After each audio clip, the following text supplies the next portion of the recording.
Hello, traders, and welcome to TradingWithBill.com. I'm Bill. We're in Thailand. We actually got a little bit of sun this morning. Don't know how long it's going to last, but we got some sun this morning. It's been cloudy most days and a little bit of rain here and there, but still paradise. Traders, good to be with you on this Wednesday, middle of our trading week. Dollar index down at 95.13. The dollar pairs are on the move against the dollar. That's the way it is. So there are trades out there. You can't say there's no trades. There's definitely trades. We're seeing some movement. We're seeing some action. So that's a good thing. We don't care what direction it goes as long as it goes, right? All right. So people on holidays, India and Singapore, doesn't affect us in the trading world. New Zealand had retail sales came out positive 1.1 versus 0.4. That's a really nice number. And core retail sales also up. Coming out, in about 28 minutes, we got MI leading index out of the Aussie. Construction work done quarter on quarter. And somebody's speaking, who cares? Inflation report hearings out of the Great British Pound today. The CAD has core retail sales and retail sales month on month for June. Existing home sales out of the U.S. That'll be a number to watch if you're trading the U.S. session. And crude oil inventories, it's every Wednesday, and question crude oil inventories comes out today.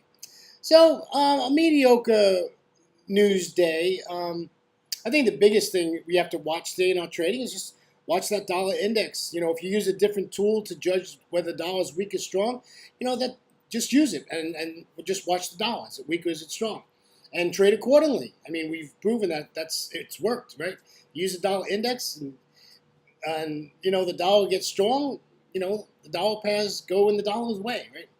So that idea clicks in. So this morning I am focusing in on the Aussie today, believe it or not. I thought this was pretty interesting today.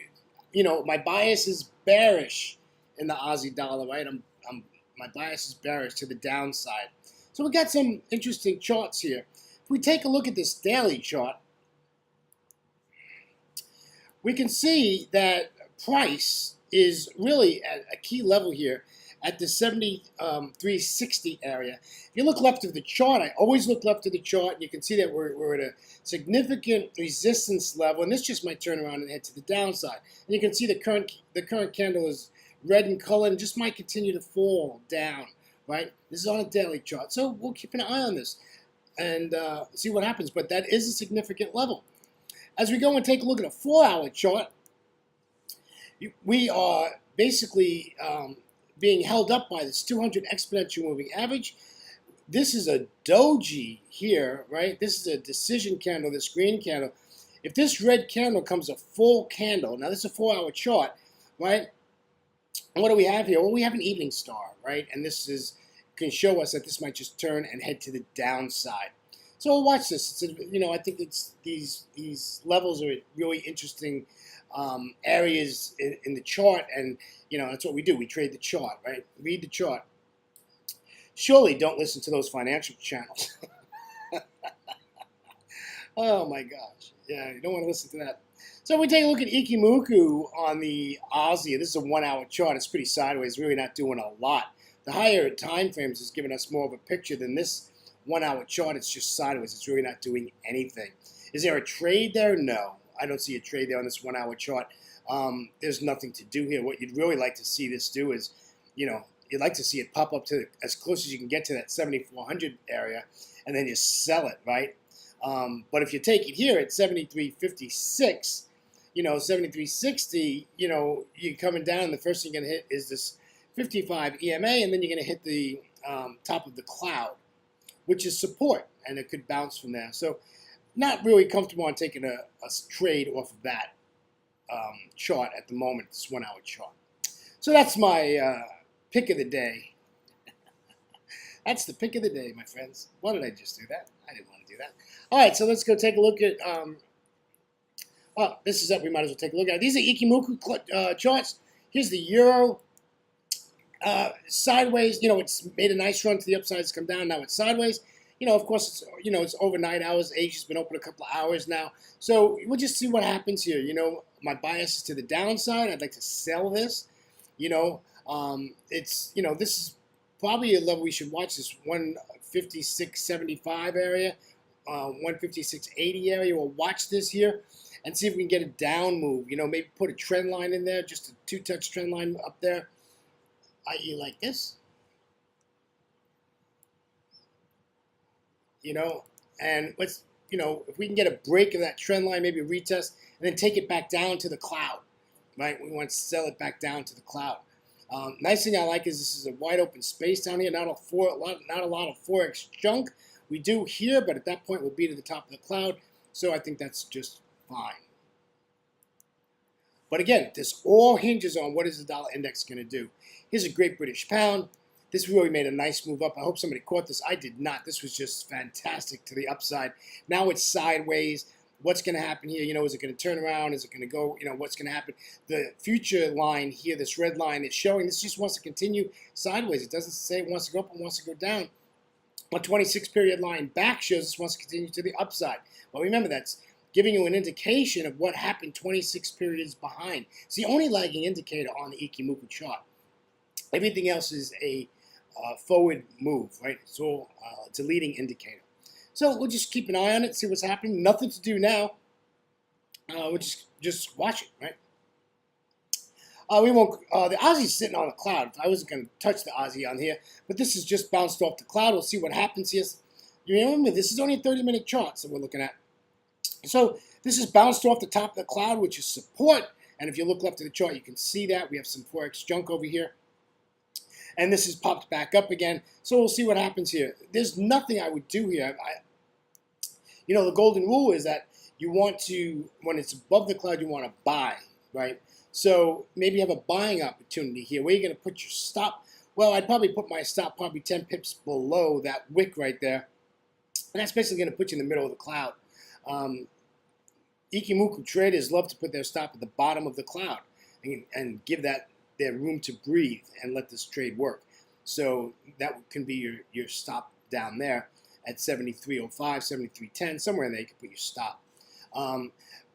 You know, I don't know if it's ready for an entry yet, but and there's data coming out, right? We got data coming out, and I'm not gonna get in front of that freight train. The New Zealand is just inching its way up there, playing with the dollar weakness, taking advantage of it, and it's done a nice job. Why would, you know, if you were in here, back here at this part of the cloud, we talked about this the other day, and you know, this just worked its way up, came back down, and just stair-stepped its way up, and it's just continuing. Nothing to do here. There's no trade here. Whether you want to sell it or you want to buy it, there's really no trader who needs to do something. I do like that 67.20 area. You know, I like my 20s, 80s, and double zeros, and that 67.20 was a nice short. However, I was not at my charts almost 2 hours ago looking at that. So that's what's going on there, my friends. We will take a look at what's going on currently.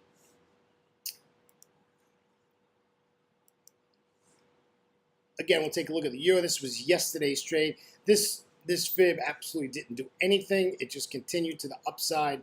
Again, the dollar is weak. The euro is going to take advantage of that. There's really nothing to do here. Now, I am not against, you know, selling below the 10 EMA. You know, but you're coming into resistance right here at 1560, right? It's, you know, it's kind of sloppy there. So I really don't see a trade, you know, on this chart yet. You know, let's see what happens. Maybe we can get one, but at this point, I don't see anything. You know, it bounced off the 1600 level. Nice. Bounced, right? And spiked through it. Now it's down to the downside. This I think has a good chance to retest that 1600. That would be a nice entry if you can get up here at the 1600 level and take it to the downside, right? And you're going to fight with the 10, and then you're going to come down to the 55. That's, if I was looking at that, that's what I'd like to see. Go back and retest that. Great British pound. We talked about this, of course, on the other chart. Nothing to do here. You know, this is, you know, on the up move. There's no trade here.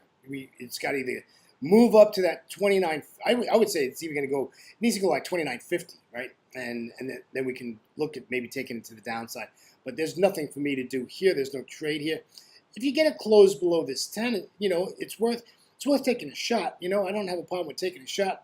make your position very small. Just put your stop, above this wick right here, and maybe you can get these pips down to this 55 EMA. Even though there's no price action off this 55, you might even get all the way down to 200. So there is an opportunity there if you wish to look at that. So close below the 10. Wait for the candle to close. Next candle's red at the opening. Boom. Take your trade. Your stop's 10 or 15 pips away up there. And we're looking really to get down to this 200 exponential moving average. Looks pretty. Looks pretty. Oh, my goodness. It is another trading day. All right, so this is pretty interesting. This came up to 618, fib level, and basically spiked it, and it's continued its way down. 73.80. There we go again with the 80s, right, on the Aussie. I want to close below this 55, below this this now support level.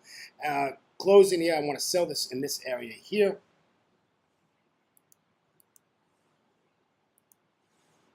Right, I want to sell there, folks. Okay. That's where I want to sell. I don't want to fight all this.